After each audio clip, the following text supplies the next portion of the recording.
Hello, we've saved you a seat. Welcome to Train Station 8, a video game music podcast. This is episode 27, and this week we're going to be talking about Crazy Robo from Sonic Adventure. I don't know how we haven't talked about Sonic Adventure yet, but hey, I'm happy to do it now.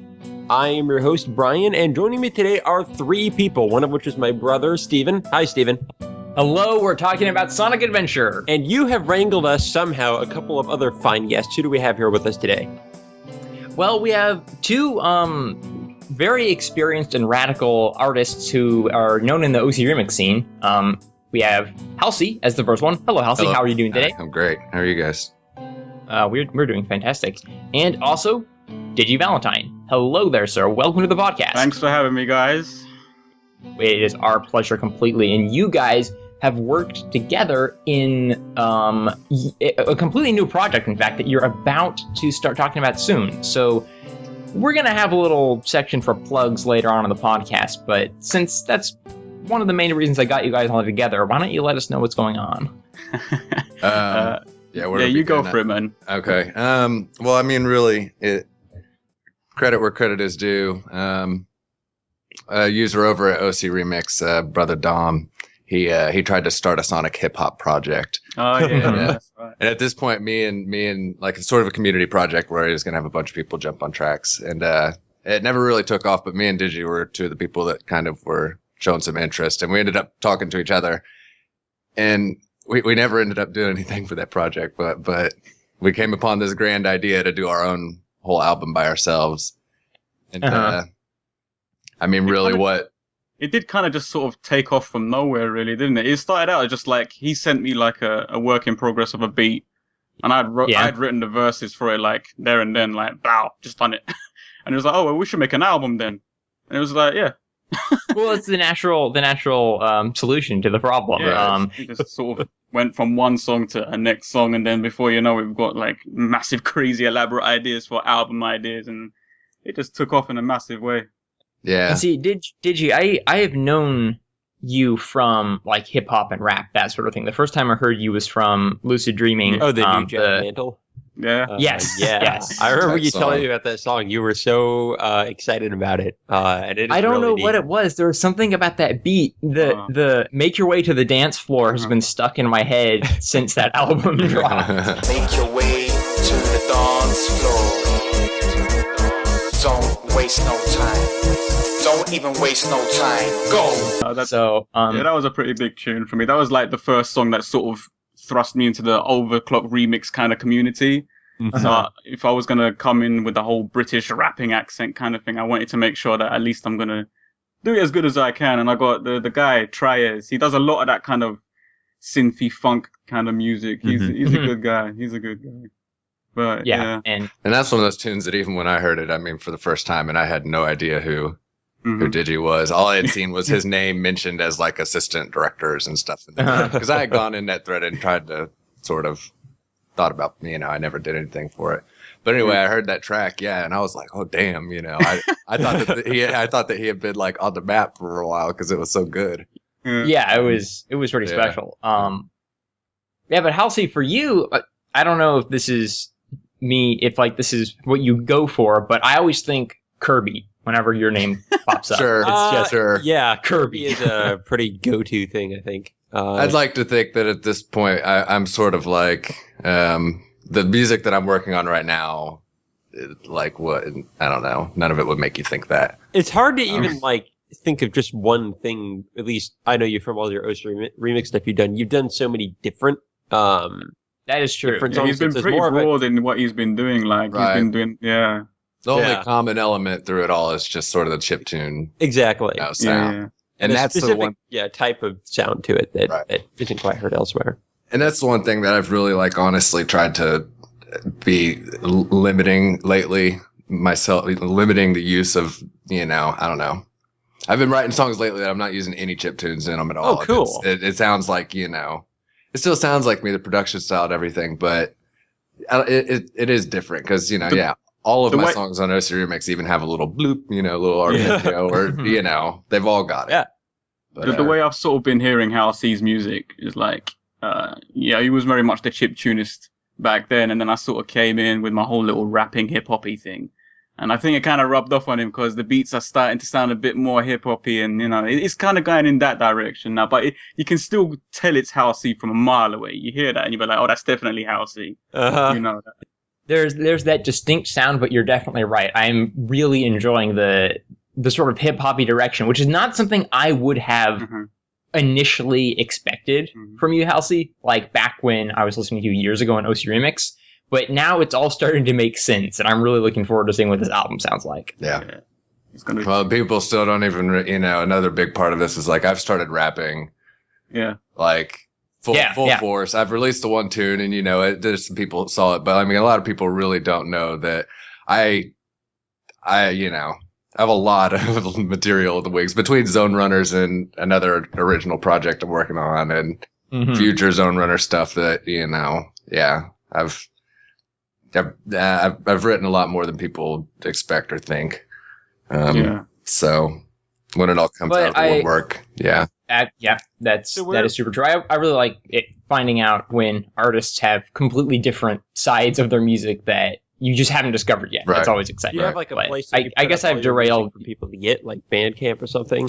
Right now, on my halsey.bandcamp.com, it has all of my like original albums that I've released up till now are on there.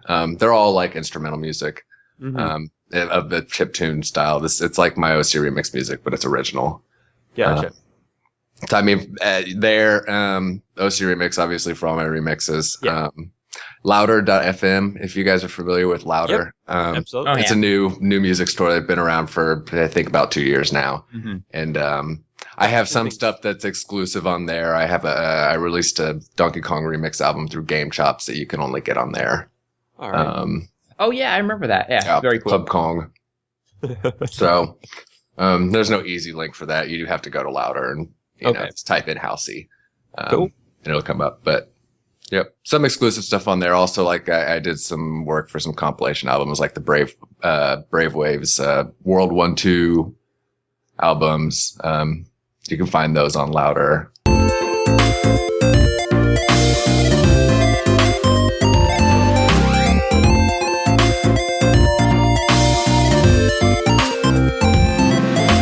Fantastic. Go ahead, Steve. Oh, go right ahead, Bryan. You're the host. Oh, sure. I was just going to say, now it seems like a good time to move on to talking about what we've been listening to recently. And we will get to Digi's plugs in good time. No, we have a whole section for plugs. I'm cool.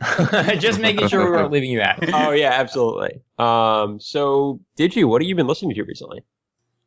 Recently, let me think. I've kind of been interested in Phantasy Star Online, right? That's a great choice. Yeah, because, people are sort of wondering if the sequel, Phantasy Star Online 2, is going to come out over here or if it's staying exclusively in Japan. And it kind of got me interested in the original soundtrack from the original PSO and the Dreamcast. And I've kind of been bumping that lately because the music in that is really good, man. It's really diverse as well. It's got sort of like your drum and bass kind of ambient. Yeah, that's pretty much what I've been listening to lately. Yeah, well, you will have my eternal gratitude if you do a hip-hop remix of Pioneer 2. I've got to do something with it. I've got to do something wrong, for real. There was it Phantasy Star Online Episode 2? There was a spaceship level, and there's a song on there called Trick Track.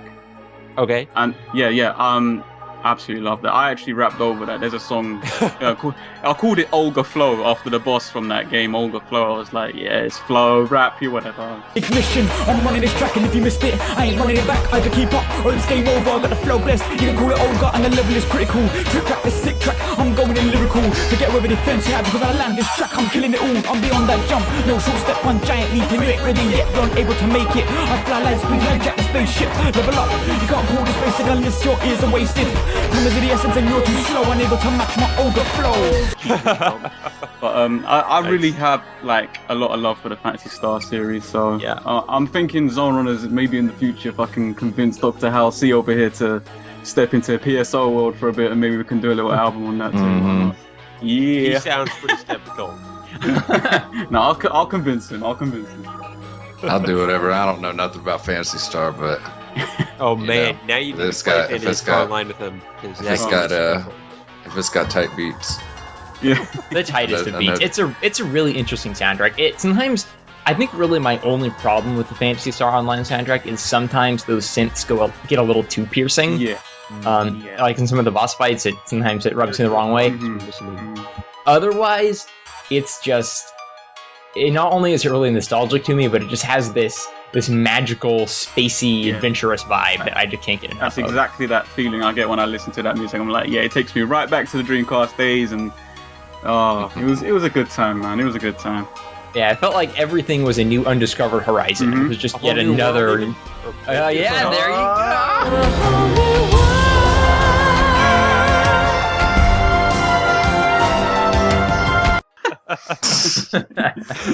I love that song so That's much. another good one, yeah. See, I had a Dreamcast, and that was always one of the games that when I went to the store and I saw it, and it looked so tight, just the front of the CD case and everything, and I always never. But you spent too much of your time. Never got around to it. I guess so. I mean, this was back when the Dreamcast was obviously, dial up, and there was no sort of monthly charge. I don't know about America, but in the UK, you paid by the minute that you were using the internet. So while I'm on there playing PSO, I'm racking up the phone bill till about £900 every month. Oh my gosh. Yeah. I was kind of addicted to that. Yeah. It makes like World of Warcraft subscriptions sound really reasonable. Yeah, pretty much. Nice. So, anything else, or has that been? That's been pretty much it exclusively. Aside from the obviously Zone Runner stuff that we've been working on, and I've been previewing the album in full. Aside from the Zone Runners, it's pretty much been Phantasy Star Online for me. Nice. What about you, Halsey? Yeah, like we spend so much time working on this crap that it's damn near all here. You're really selling your I know. stuff here. Well,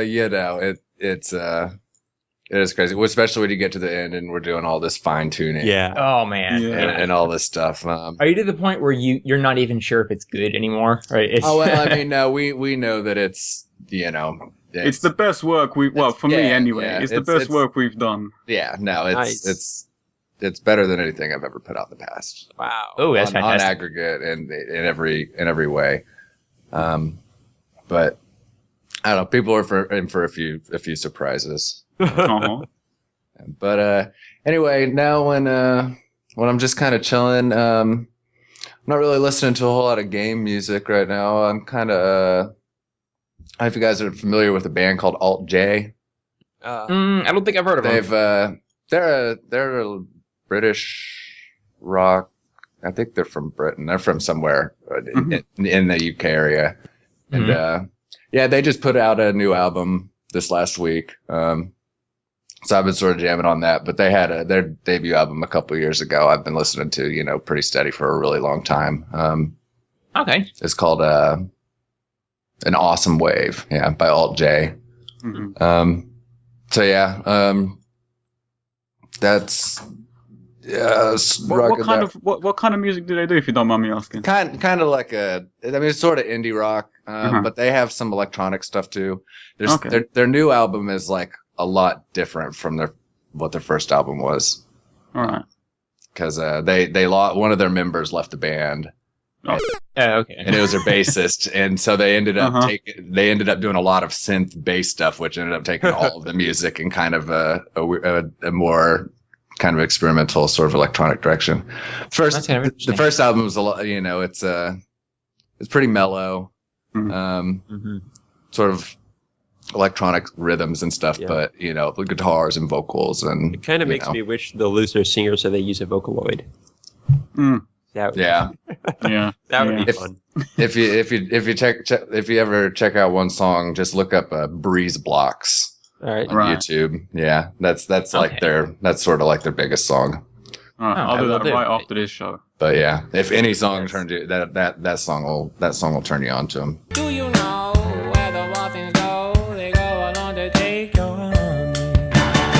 Way down how we build our breakfast down and say my love, love, love. La la la la, muscle to muscle, toe to toe. The fear has gripped me, but here I go. My heart sings as I come up. Your eye grips and as my heart is shining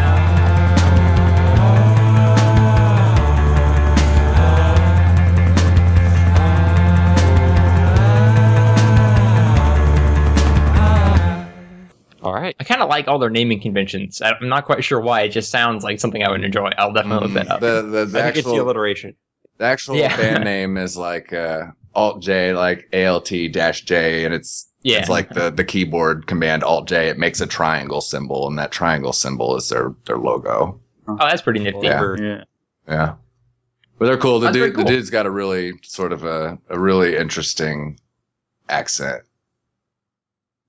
Is it as interesting as Digi's?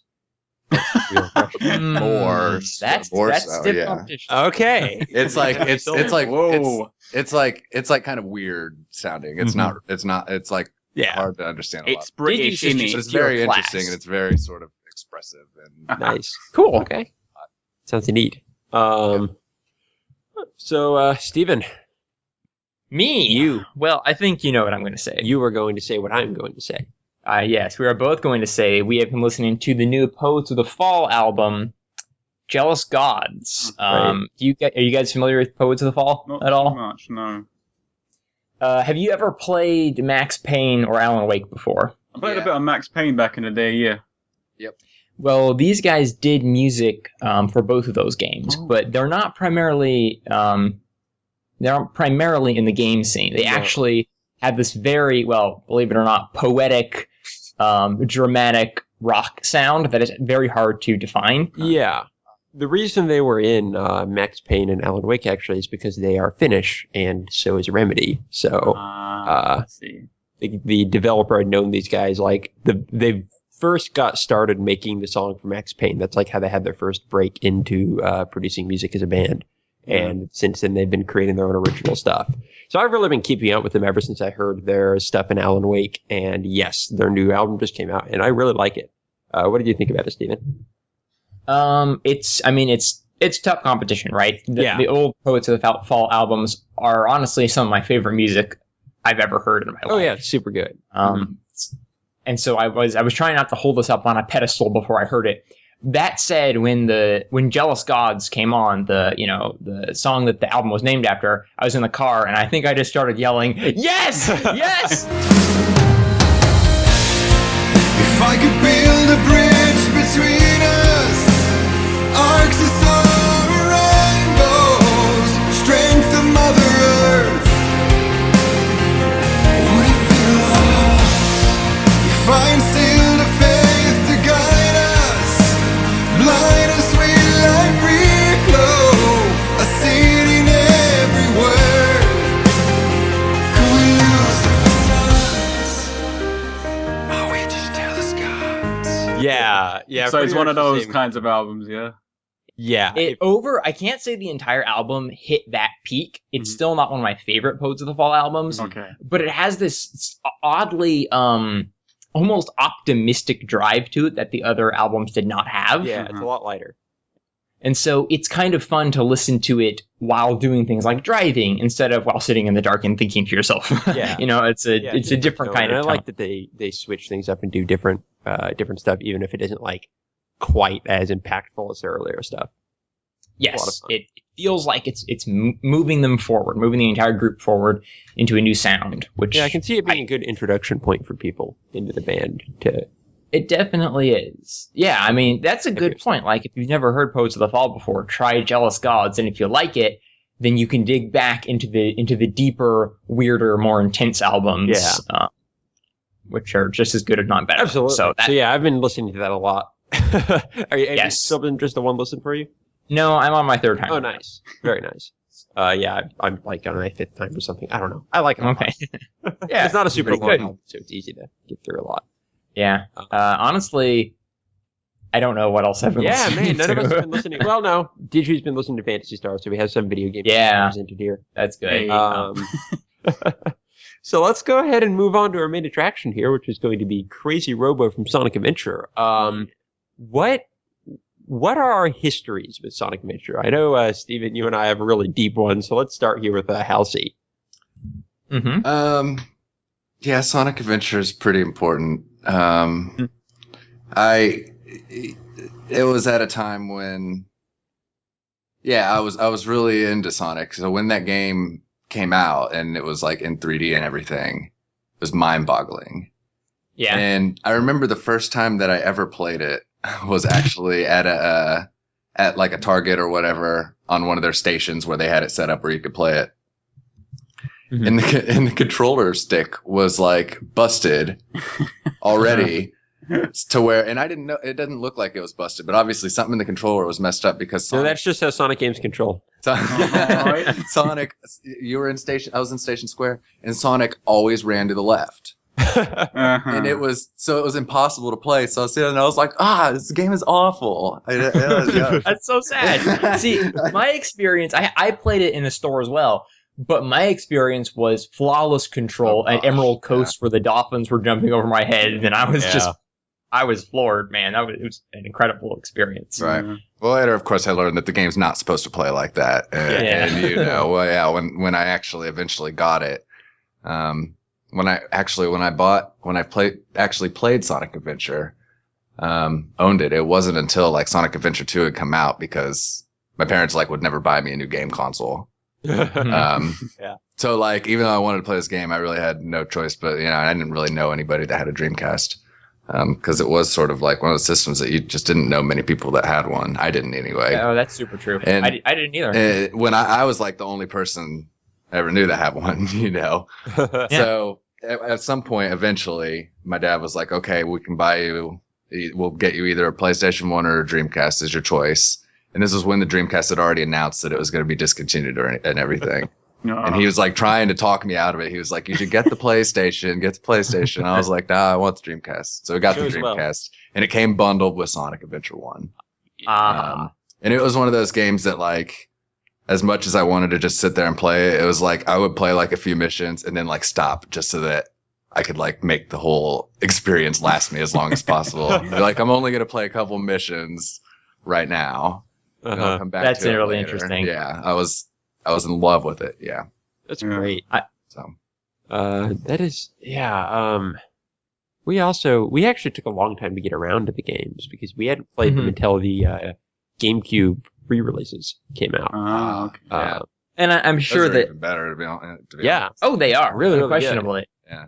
I think that our audience is probably tired of hearing the same story. But have we ever told this story? What story? Not Sonic Adventure, but just for the sake of our guests right now, our first Sonic game was Sonic CD. Oh, right. Which was also our first video game soundtrack because you put it in a CD player and you have a soundtrack. Yeah. So that opened up two worlds at the same time. Yeah. Ever since then, we have been way into the Sonic series, particularly the music. To this day, I continually buy all of the soundtracks that are released. I just love it for whatever reason. And our second Sonic game, unless you count Sonic R, which I do. So our third Sonic game was Sonic Adventure 2. Hey, you're not counting Sonic 3D Blast either, then. Okay, I don't count Sonic 3D Blast. I liked Sonic 3D Blast. It was okay.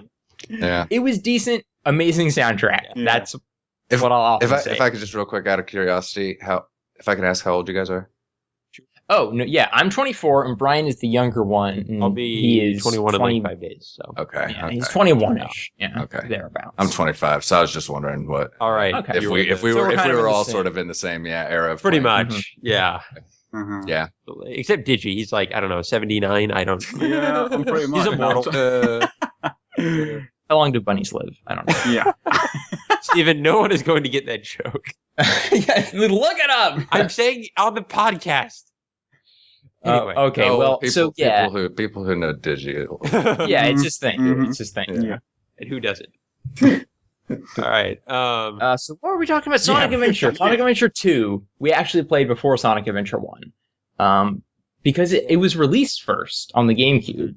So it was kind of by necessity. We loved it, became obsessed with it, was our favorite game, played it every single day. I'm talking everything. Got all A ranks in every... Damn. The kart racing, we did everything. The kart racing as well. Emblems, yeah. Oh, yeah. Oh, I'm not saying the kart racing was the best part of the game, but we still played it. Yeah. Getting all A ranks on the treasure hunting. That's crazy. That was great. That was like a dream I had. Getting all ever A do ranks. now. I never do incredible video game feats. Like, I never get all the achievements. That was the one time. We did it in King Kong. Well, King you Kong. can't not do it in King Kong. Only and so degree was Kingdom Hearts 2. Oh, really? randomly enough. Yeah. I've never even played a Kingdom Hearts game, so I can't really relate with you there. Okay. But They're making a third one. yeah, that'll be neat, I guess. I assume. I'm looking. So when Sonic Adventure DX dropped on the GameCube, we obviously bought it immediately. I got it for my birthday. Unlike you, Halsey, we played it like all day and just blasted the whole thing. And Loved it. Yeah. loved it almost as much as Sonic Adventure 2. So, I mean, I'll admit that as time goes on, I have been realizing more and more flaws as I become older. Yeah. Sure. But that doesn't stop me from loving the core game, which I still think is super neat and amazing and inventive. Mhm. Yeah. So, I didn't think there was anything else quite like it. Like it plays. It's they kind of invented a new genre a little bit. a little with that bit. game. No one else followed in the steps really, but there's no platformer that plays at that same amount of speed, and it really gets a good flow going that you don't get in many other games. So You don't even get in any other Sonic. Yeah, exactly. Because they did really well with Sonic 1 and 2, and then there was like a bunch of crap, and then Generations was like Generations pretty is great. good. You know, yeah, I love Generations, but Yeah. you know, Generations was an improvement. yeah, You know, it was like the pinnacle of this formula. it took them 10 years, but they improved. Yeah. the formula. It's 10 years to master it, and then they go and change the formula with Sonic Lost World, and I was like, six I again. know. Yeah. what are you doing? Oh, I could go on, but But we're not instead, talking about a Lost World song. let's let Digi go on instead and hear what his history with Sonic Adventure is. Sonic Adventure. I remember because over here in the UK, the Dreamcast was doing really well. All my friends had the Dreamcast, which was crazy because for the 32-bit era, nobody had the Sega Saturn aside from me and like one other guy, which is sad. But I love the Saturn. I'm a big Saturn fan. But when the Dreamcast came out, all these people that had like Nintendo 64s and PlayStations, they all ran out and bought the Dreamcast, and I was like, whoa, okay, this is new for me. This is like, oh, the Sega's like the talk of the playground kind of thing. And I just rushed out, got Sonic Adventure, put that in. I'm pretty sure I played it to the point where I actually ended up scratching the disc, and I couldn't play it anymore. I kind of screwed that up. But We did the same thing with Sonic Adventure 2 You're at some right, we point. did. I forgot about that. yeah, I don't know what I did. I remember I was running through. Was it Skydeck level where you're on you're just running through the Skydeck. Sonic. Yeah. Yep. And I kept at this. It's the long furlong at the end where you got to sprint and all the level keeps dropping out underneath your feet and you got to try. Yeah. I kept screwing up on that part, and I think I kind of just threw the controller, and then it hit the Dreamcast, and then the CD kind of spun a bit weird. And I was like, oh. I mean that's fair enough. That's an excuse right there. Yeah. But You made it out as if you had like worn out the disc because you played it. No, I just really beat it off a bit. smashed it. Took my frustration out on the Did disc, play man. it too much, but not in the way we thought. It's the easiest way to get back at a game. You destroy it. Exactly. That's the sad thing about digital downloads is you have to like go in and corrupt the file now. That's good times. Good times. Yeah, Breaking our game that discs. level was a Good little times. bit easier with Tails. You just flew over most of it. Oh yeah. yeah, that was the weird thing about Sonic Adventure. I know we can't get into all the details, but how some of those levels were just repurposed for other It's characters. just like, here's the same level, now you can fly. Yeah. It's like it was broken, but in a really fun way. Yeah. Uh-huh. Felt freeing somehow. So yeah, we'll go ahead and move on to the song itself now. The song is Crazy Robo. It's composed, I believe, like pretty much every song on this game by Jun Senoue. Well, actually, I think this one was Fumie Kumatani. Yeah. There you go. She's she write notorious the whole for being song? she's notorious for being the kind of the funkier side of the Sonic team sound. Like she composed some of the music for Nights into Dreams and yeah, that makes She sense. like Space Channel 5, something for Space Channel 5 and stuff. Yeah, the sound does. she's one cool cat. She is. I like her style. Oh, absolutely. One of my favorite artists, Yeah, I would definitely. say, in the video game scene. Gotcha. Um, June typically does more of like the rock stuff, so that actually makes sense in retrospect that he did work on this piece. All right then. It plays for the final boss fight for E102's story, and that really has a lot of interesting relevance to the song itself because it kind of starts out very similar to E102's theme. Yeah. And kind of a little bit of background for the character. Yeah, absolutely. Go ahead. the boss you're fighting is E101, I think, which is essentially E102 Gamma's older robot brother. Yeah, it's his precursor, yeah. Since you're playing as just your average, well, I guess your elite Dr. Eggman robots, it's kind of a weird departure for the series. But the ultimate story is that E102 Gamma realizes that being an Eggman robot isn't very fulfilling, and that he and his friends are powered by innocent animals. And so he decides to go out and destroy all of his brethren, his robot brothers, to free the animals. That's a pretty deep storyline for a Sonic Adventure game. It really is. Like, who would have thought that all those, those cute little bunnies would like have moral relevance? His theme song is tragic and amazing. Oh yeah. So yeah. Oh yeah. His brother is destroyed, I believe, near the beginning of the game. Yep. And E102 takes his place. And then he discovers his brother basically being rebuilt into like this super robot partway through the story. And so the story ends with him finally fighting his brother E101 and freeing the animal within him. And then at the end of that fight, E102 destroys himself to free the animal within himself. So it's a very moving story, honestly. It really is. Yeah. I Very think shocked, man. It's like, whoa. Yeah. Oh, it's meant to be a Sonic game. Well, because it was a robot, they were able to kill a character on screen. Yeah. Like, That's a good point. and that was really an interesting workaround, you could say. Mhm. You can't, like, I don't know, kill Eggman. Yeah. Fang the sniper or whatever. Yeah. Between that and like the kind of the attack on the Chow from the echidnas as they were trying to destroy Chaos, like that was a weirdly like deep and dark plot for a Sonic game. It doesn't even hold a candle to Sonic Adventure 2's darkness. We won't even start going there. Shadow the Hedgehog is as dark as they come. All right. So we'll go ahead and play Crazy Robo now. Do enjoy.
That was Crazy Robo from Sonic Adventure. What do you all think of that song? We're going to talk about it now. What I really liked about that song, I mean, every single part of it to me is fantastic. I love the synth, the saxophone. The saxophone is literally one of my favorite instruments in the world, and agreed. It's pinpointed so perfectly in that tune right there. But the part I like is the beginning where it's sort of building up.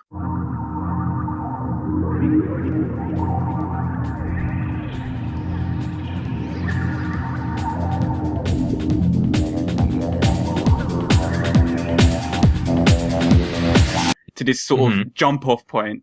And the way I always saw that was you know how it was E101, it was getting rebuilt and he's sort of powering up and he's getting ready to attack E102. And the way the music does that sort of volume rising at the beginning, it feels like, oh, this robot's coming back from the grave. He's got a second chance kind of thing. And it just sort of kicks up a notch when the extra drums start coming in, and it's just so powerful. It's the kind of song that I would listen to driving down the road in a car. You know, I wouldn't just I pull up to a light, some idiot next to me is listening to Lil Wayne or something. I'll drop my window. I'll be like, no, I'm listening to Crazy Robo, man. Kumatani, you get.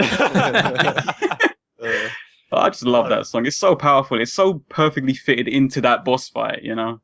Right. There's like a crazy kind of rampancy to it that contrasts well to E102's kind of chill, emotional song that gets across the feel like this robot's crazy. You kind of have to take him down.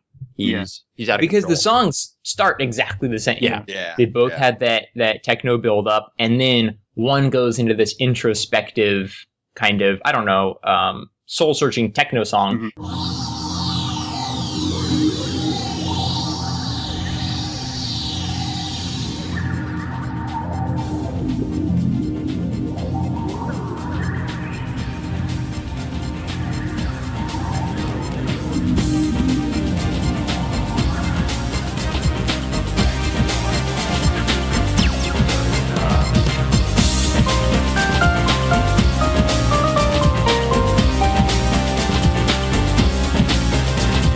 The other one is jazz.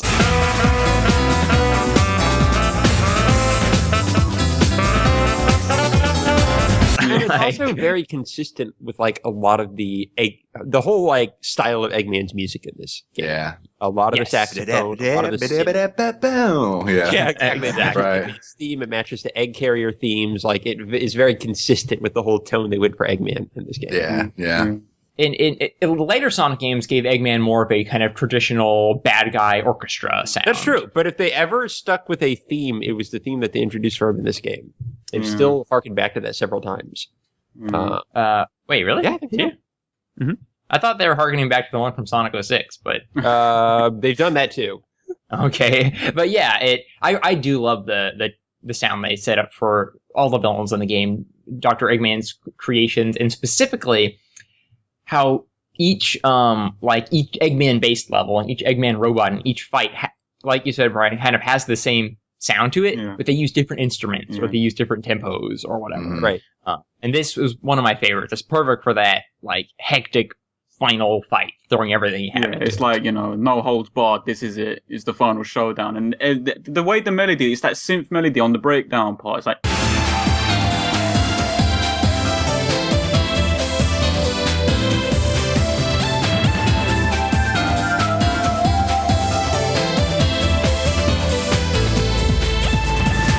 I just love that synth melody. I don't know what it is about that melody. It always gets stuck in my head, but it's just so, it's so powerful, It's like, I just wish the boss fight kind of lasted a bit longer, you know what I mean? Yeah.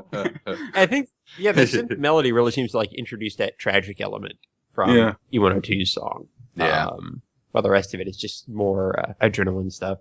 And it has so many different sections to it. It's great. Oh man, so many. That's one of the reasons I was excited to talk about it, because there's a lot of stuff that happens in this song. But one thing that continues recurring through the whole thing is that one driving beat that. Yeah, I love that. And it doesn't stop until the very end. Yeah. You'll have your saxophone solos, and like I think there's like a mallet or xylophone solo in the end or something. I don't even know, but that's there almost the whole time, just pushing you forward.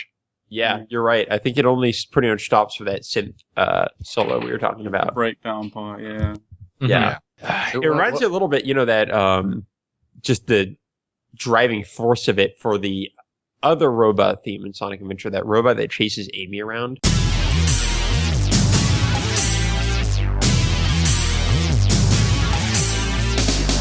Zero. Yeah.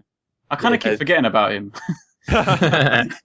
Yeah. Well, Amy's story wasn't necessarily the best in that game, but yeah. It took me a long time to forget about Zero. I was a little bit terrified. Yeah.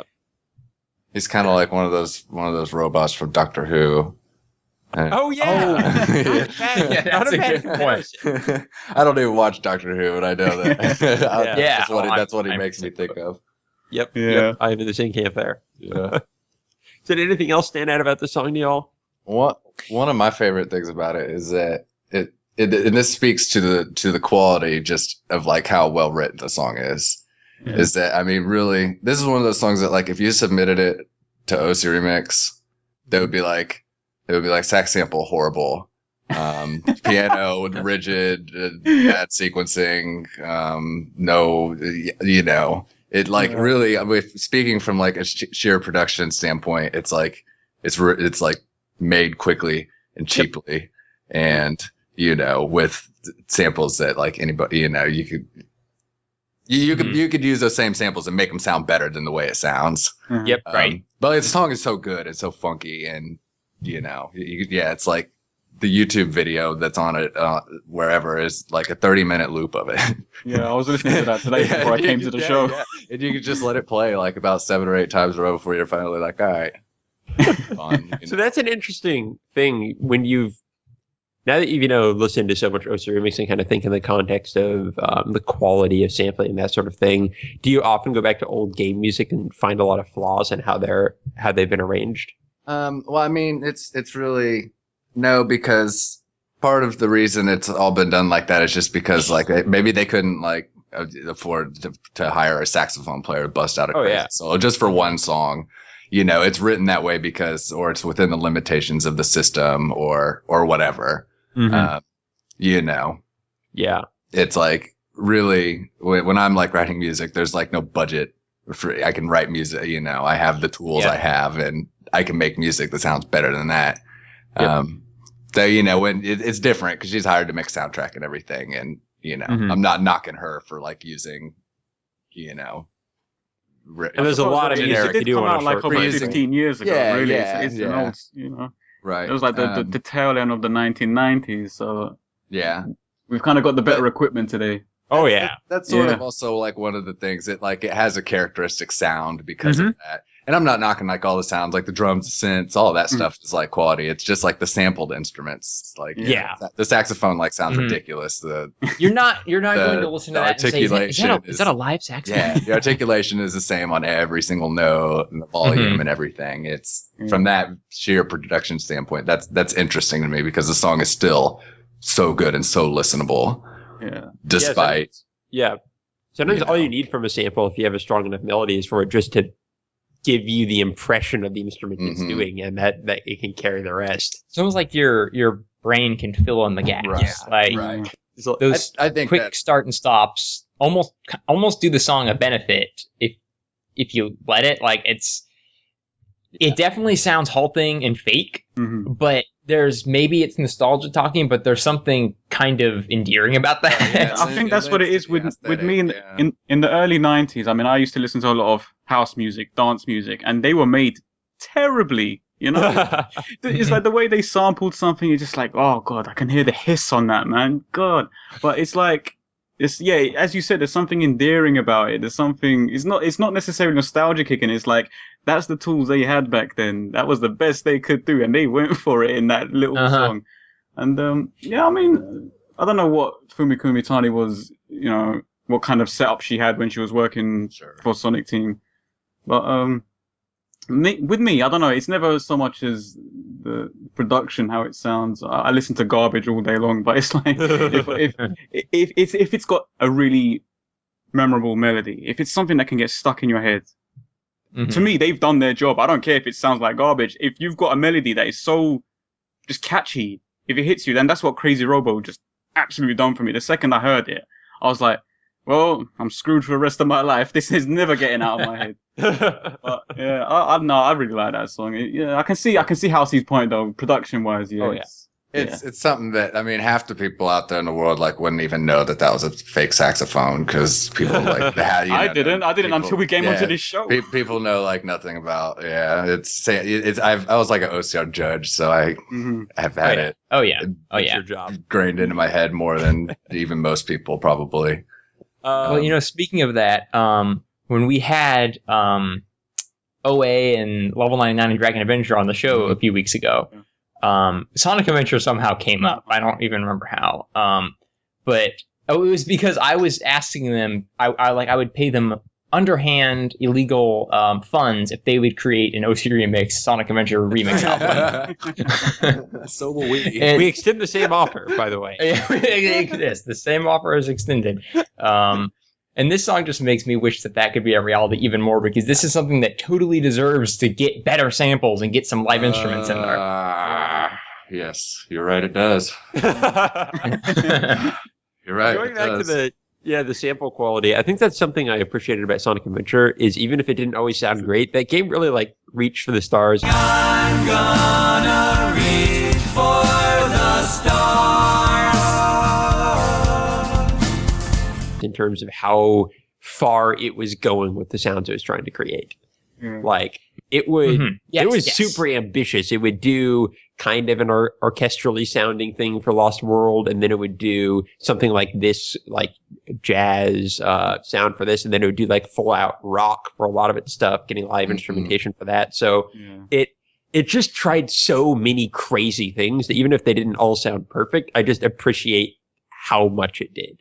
And Yeah. I'll go on We had record and hip say hop. like Knuckles rapping. That was the craziest ever. Like, when I- So if you like Knuckles hip hop, it was Sonic Adventure 1. I mean, okay, his level music was just level music, whatever. Yes. But when that Steam. what was it, Unknown from the ME? Yep. The original, not the Sonic Adventure 2 one, the original. And when Yeah. that started up, I was like, wait a second, is Knuckles rapping?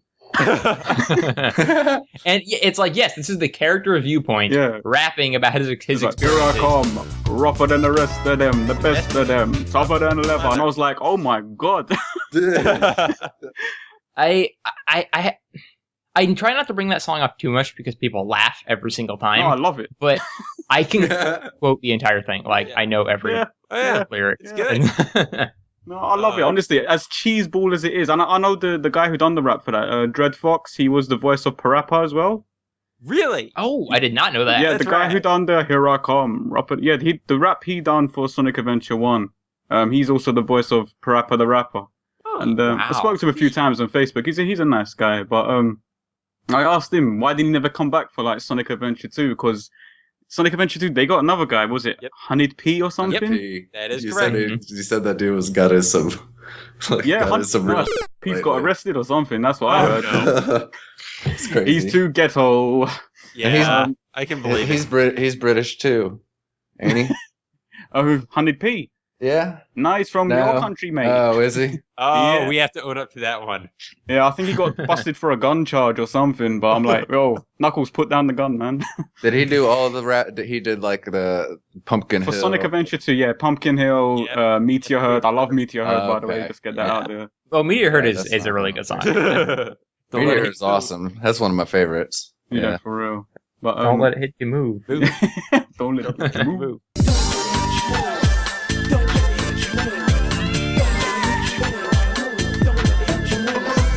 Oh, Steven, you need to outro this episode with that dumb remix you did. Remember when you like pasted together a bunch of different Knuckles rap stuff? Oh, yeah, my remix. Yeah, I'm an accomplished remix. A song about Knuckles in his feet? Yes, that was good. Yep, starring Hunnid-P. Yeah. And we're not going to outro it. That was terrible. Oh, no, I want to hear it now. I want to hear that.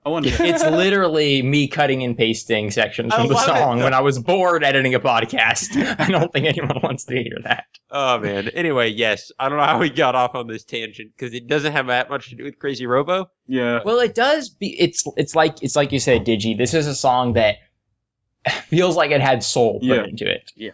And there is just so much. I mean, it does more styles and brings in more musical instruments than games from this time period would put into their entire soundtrack. No, right? that's true. Like, it has so much going for it. I'm not even sure what my favorite part is. I love the saxophone, but man, I don't know if that's a xylophone or whatever at the end, Mhm. but they give it a whole like Marimba. or solo. something. Yeah. It's awesome.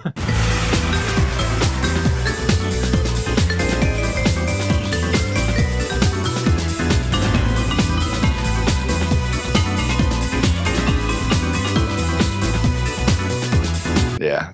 Yeah. They're, No, that's tight. Yeah, like you said, just that whole soundtrack. There's a sincerity to it. Yes. They for sure. they put their all into that.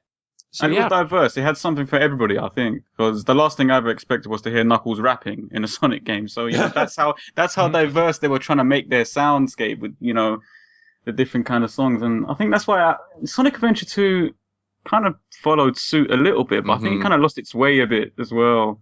It's like it's good. It's got some good music. Don't get me wrong, but I always sort of go back to listen to Sonic Adventure 1 more. I agree. I don't know what it is. I think that Sonic Adventure 2 was more cohesive. Yeah. Yeah, it went for everything from like the locations they went to the storyline. Like they tried to make it all a bit more, like you said, cohesive. Kind of a real world. It takes place in San Francisco rap rock kind of sound. Styles that stick closer to each other. Exactly. Yeah. But I still just love the craziness of the original Sonic Adventure soundtrack. Yeah, there were no limits. They could go anywhere and do whatever they wanted. Oh, this is a sandboarding level. Let's make an exclusive song. What? Where did this even come from? I fell down a hole and I'm in the desert now. Yeah, I forgot about that song. It starts with like some Arabic sample, like. Exactly.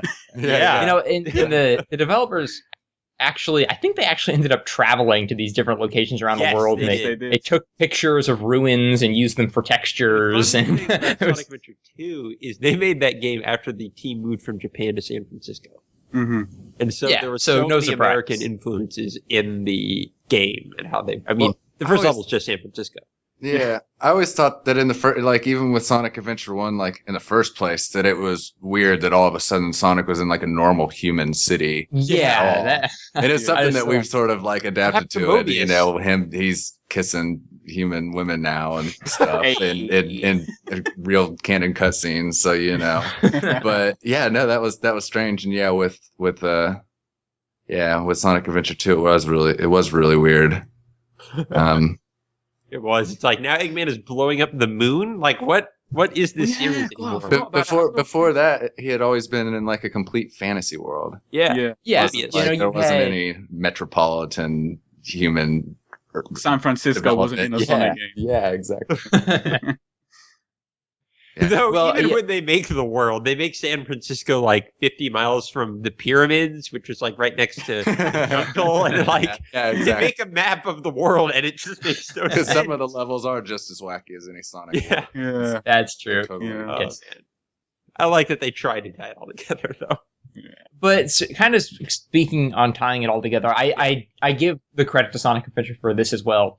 They put thought into their characters. Yes, they were one-dimensional and goofy, but I just love that they had all their own theme songs and their own musical styles, and not many games would have like the final boss call back to this particular anti-hero's theme song for its theme. That doesn't happen very much, and they took it so seriously. That's a good point. It shows. He is probably the most successful Sonic character ever, because everything they did for him was good, and they did not just keep bringing him back. Yep. He just fulfilled his role in the story really well. I don't think any other Sonic character's really done that. Yeah. Not even Sonic.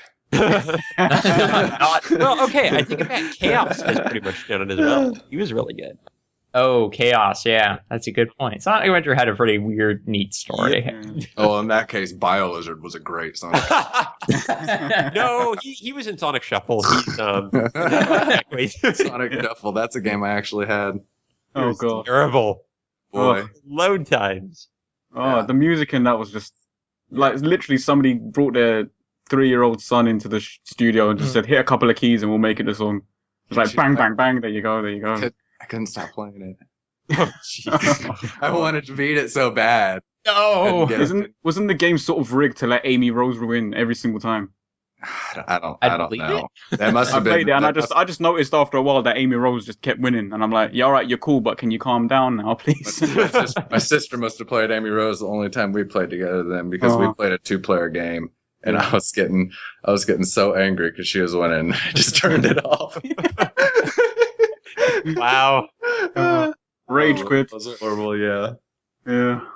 Oh dear. Well, on that note, I think we picked up on Crazy Robo on the highest of notes. Any other comments anyone had they want to throw in here before we close out? No, I think we're pretty good. Look out for Zone Runners. Yeah, we're coming for you. No, we'll go. Yeah.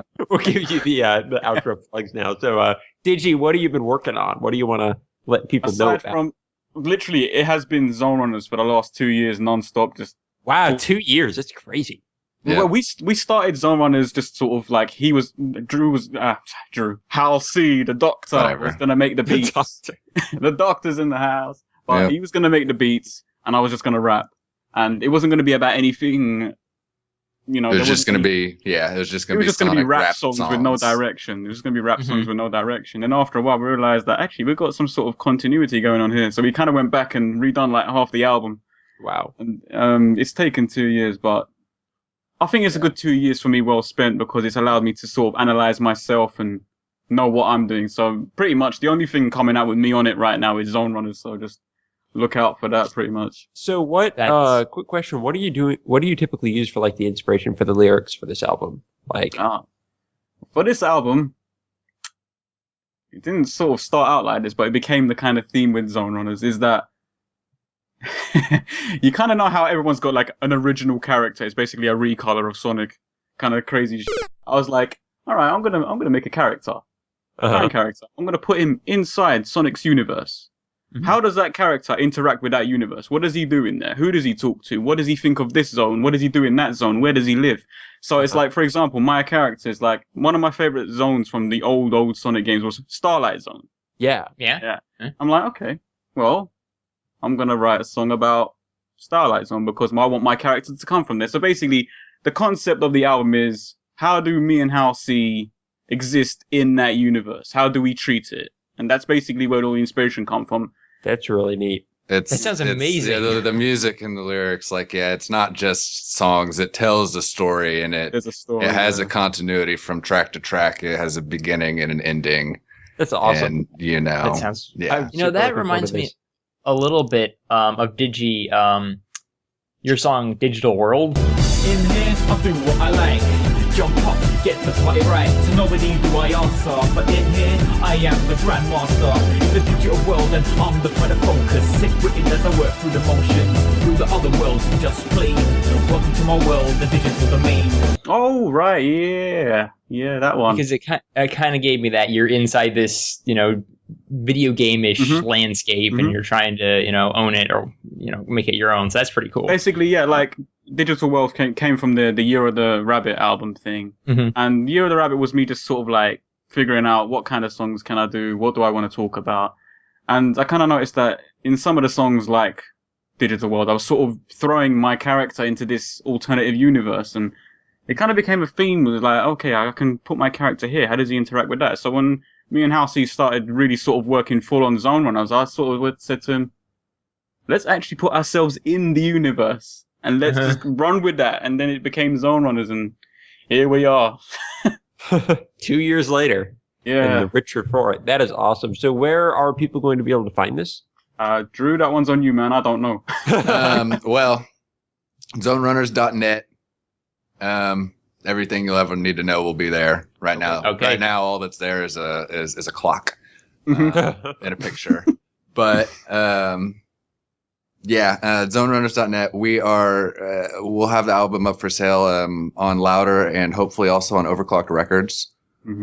Very cool. Yeah. So those, it'll pop up on iTunes too and Amazon and all that stuff. But those are our two main distributors. So that'll all be on Overclock or on Oh my gosh, zonerunners.net. the no way thing on your website is crap. Yeah. Thank you. Yeah. Yeah, we're Call taking that. over. That's the thing. Thank you. Oh man, I'm even more sold now. Yeah. Everyone check this So out. This is and fantastic. if you don't want to answer this question yet because you don't want to spoil anything, that's fine. But are you like restricting yourself to a certain era or a certain like handful of games, or can it be? I will tell you right now that this album covers Sonic 1, Sonic 2, Sonic 3, Sonic and Knuckles, Sonic CD, Sonic 3D Blast, Knuckles Chaotix, Sonic Adventure 1 and 2. Yes. Oh, Right. rad! Those are like all the best Sonic games. Okay. Yes. 9 games, 11 songs total. We're kind of Awesome. sort of hitting a zone from each game, and the reason we didn't just go in and do like Sonic 1 in its entirety is because we want to come back and do more, It's like Yep. Yeah. So- okay. we're kind of gearing up for the future. I'll say that much. This is not a one-off. No, sir. This is not a one-off album. Zone Runners is a thing that's going to be for a long time. That's fantastic. So. Okay, well, you guys have me excited, so I'll be there day one. That is so cool. So, anywhere on Twitter or whatnot that you want people to check you out? At ZR Network. Gotcha. Yep. You can follow me at Dr._Halsey. But I'm more concerned with people following ZR Network. ZR Network. Also Facebook.com/Zone Runners. And YouTube.com/Zone Runners Network. Yeah, because we've got a little teaser up on the YouTube album. already. Yep. Yeah, we're gonna have a couple more, I think, maybe. Yep. Cool. Awesome. And what about you, DiGi? Yeah, I'm kind of all over the place. Just throw DiGi Valentine into Google and you'll find me at all the usual places. There's Twitter. There's nobody else using that name. Nah. You'll find something. Yeah, you'll find me straight away. Very cool. Yep. Yeah. And Steven, what about our stuffs? Well, as usual, you can follow us on Twitter at TrainStation8. Also head over to Facebook because both on Facebook and on Twitter, we're still doing Song of the Day. And that's been very fun so far. We always like suggestions because not only do we like to hear from you, but it means we don't have to think up a song of the day.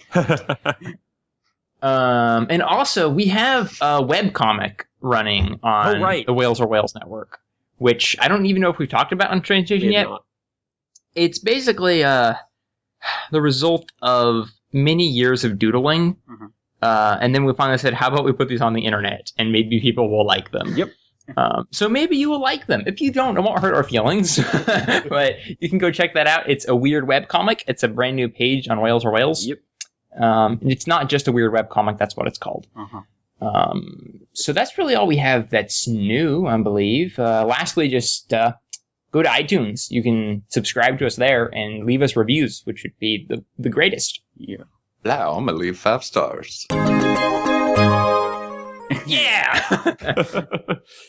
Awesome. Yes, we are not shady at all. I did not just send Halsey $7. He has a very low price. Ominous, threatening Skype messages. Exactly. 5 stars or else. Yep, that's my thing. All right, that should be a show then. Thank you everyone for joining me for this today. Thank you for having us. Yes, indeed. Absolutely. I cannot wait for that album, and I hope to have you guys on again someday. Yeah, definitely. All right, and everyone else, until next time, say goodbye to the Monkey Porter.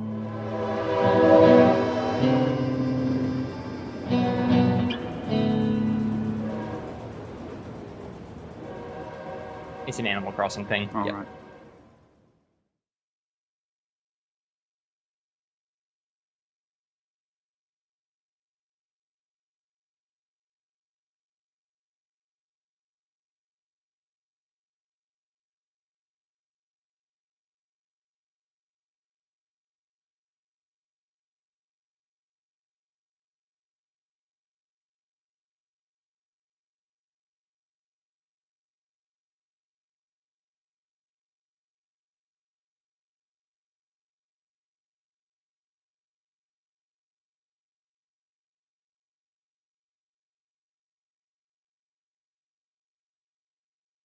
Call me Knuckles for nothing, I get loose. Don't call me Knuckles for nothing, I get loose. Don't call me Knuckles for nothing, I get loose. Don't call me Knuckles for nothing, I get loose. No one stops Knuckles' feet. Don't call me Knuckles for nothing, I get loose. No one stops Knuckles' feet. Don't call me Knuckles for nothing, I get loose.